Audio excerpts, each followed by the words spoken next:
les territoires. Si tout le monde se met autour de la table. Moi, c'est juste l'inflation sur 5 ans, 10%. Je ne sais pas si vous avez remarqué. Monsieur c'est l'arnaque permanente, c'est fatigant.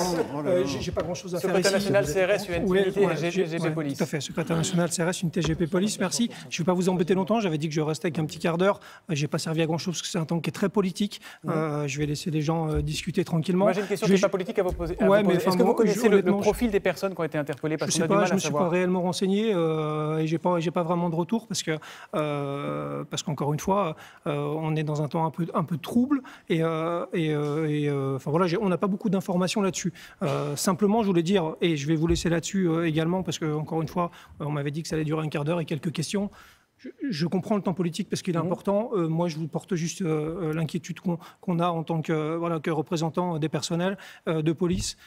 C'est juste, on a peur de l'acte 4, tout simplement parce que les forces de police ne sont pas inépuisables, tout simplement parce qu'elles sont épuisées.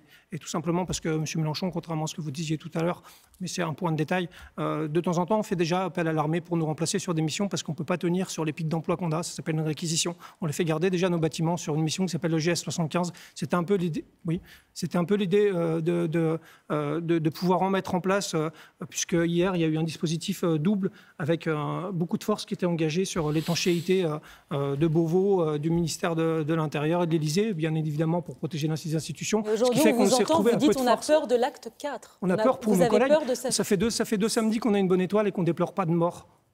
C'est de la chance? Oui. Et je pense que le facteur chance, au bout d'un moment, il faut l'évacuer.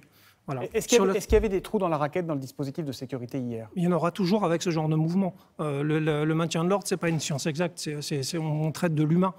Et le maintien d'ordre républicain, je comprends l'incompréhension parce que de temps en temps, on manque de pédagogie, je pense là-dessus. À un moment donné, il faut qu'on explique aux gens pourquoi on va manœuvrer et comment on doit le faire.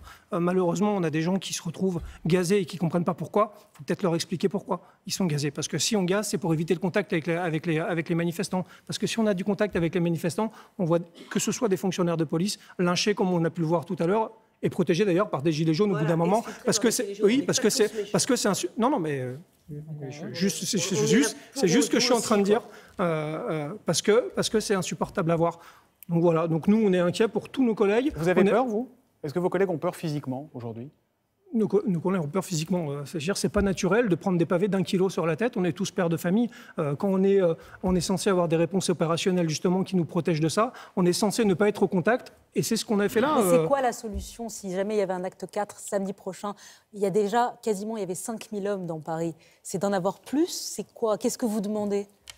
Nous, on demande depuis longtemps et ça a commencé à prendre, on va dire, on est un peu dans la bonne direction. Maintenant, il reste tellement de choses à faire et encore une fois, c'est des mouvements qui sont compliqués parce que toute la difficulté, c'est de trier, entre guillemets, sans que ce soit péjoratif, les casseurs, des gens qui veulent manifester parce que c'est le droit le plus fondamental en France et c'est surtout la mission des CRS, des gendarmes mobiles, des compagnies, c'est de préserver ce droit-là, de permettre à ces gens-là de manifester en préservant leur intégrité physique et également celle des fonctionnaires. Je vais me permettre de vous laisser, je suis désolé, c'est pas très... Merci en tout cas à vous d'avoir été là.